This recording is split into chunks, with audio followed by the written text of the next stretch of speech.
Maliwanag mo ba yun? Naniniwala ba kayo sa kumpanya natin? Of course, kung naniniwala kayo sa kumpanya, you have to also believe in our products.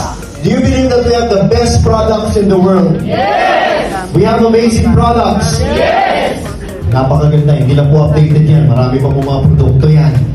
Yan, ano pa? Nakikita niyo ba?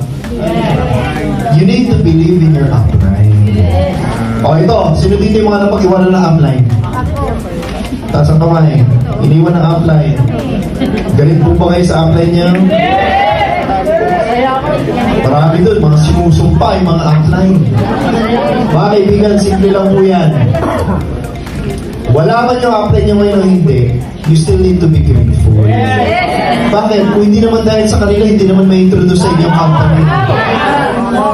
The mere fact, para sa akin, enough reason na may pakita sa inyo opportunity na upline nyo. Kasi hindi naman yung upline nyo magpapayaman sa inyo. You will make your own success. Alright? Kasama mo yung upline mo ngayon? Sino dito kasama upline? Tignan niyo yung upline niyo. Tignan niyo yung upline niyo. Sabihin mo sa kanya, upline! Maraming salamat, upline! Mahal na mahal kita, apps! Mua-mua! Chup-chup!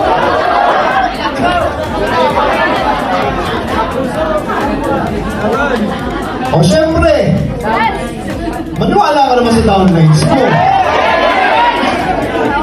Ginulo mo yung buhay nila tapos hindi, ano yun? Nirecruit mo para meron ka lang 1-8. Pag nag-imbita ka ng downline, ng prospect, yan yung tipong tao na dapat, pag nasa isip mo, ito yung tao gusto kong tulungan na magbagong buhay. Dapat maniwala kayo. Hindi mo, ito pangbangga lang to, pangbangga. Di ba ito ganun?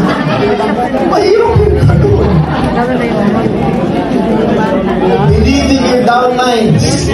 Kung kasama mo yung downlines mo ngayon, sabihin mo sa kanila, I believe in you. O ito, cross lines.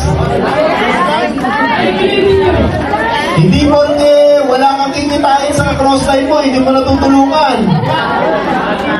O ito, gusto mo ba makalam ng sikreto ng Global? Kung bakit lumaki ng bonggang-bongga ang Global? Simple lang, because of cross-lining. Nung nagsimula ang Global, mga kaibigan, walang upline, downline. Lahat tinuturing nila as business partners. Pag humingi ng tulong si Crossline, kahit ano pa yan, kahit na wala pa akong kikitain dyan, tutulungan kita. Dapat ganun pa rin yun. Hanggang ngayon. We are one big family sa ating company. Dapat nagtutulungan po tayo. Alright? Of course, kailangan you need to believe in yourself. Naniwala ka sa kumpanya, bilib na bilib ka sa produkto, ang galing-galing ni upline, ay grabe yung downline ko. Pero pagdating sa sarili mo, yayaman kaya ako. Before ka muna maniwala sa lahat, maniwala ka muna that one day, magbabagong buhay mo din. Of course, we need to understand na lahat na ito nanggaling lang naman po sa kanya. Lahat ng nakikita nyo ngayon, sila Doc Ed, Sir John, AIM Global, naging instrument lang naman po yan para masagot yung mga gabi-gabi na pinagdarasan ninyo. I'm pretty sure na lahat kayo, every night, tuwing nagsisimba kayo, you're asking for an opportunity na magbagong buhay ninyo. Instrument lang po ito. Pero lahat po yan ang galing sa kanya. So huwag po tayong kakalimot, ha? Huwag tayong kakalimot na pasalamatan po siya. Who knows? Sino ba kasama niyo ba yung tao nag-invite sa inyo? Kasama yung tao nag-invite sa inyo? Yan po yung tao na, yan po yung ginawang instrumento ng Diyos na magbago ang buhay. Commitment. Sabi niyo po, commitment. There are 3 levels of commitment. I'll try my best, I'll do my best, and I'll do whatever it takes. Hindi pwedeng ganito ang commitment mo sa negosyo mo ito. Kung sinubukan mo, tapos hindi ka na kontento, mag-quit ka.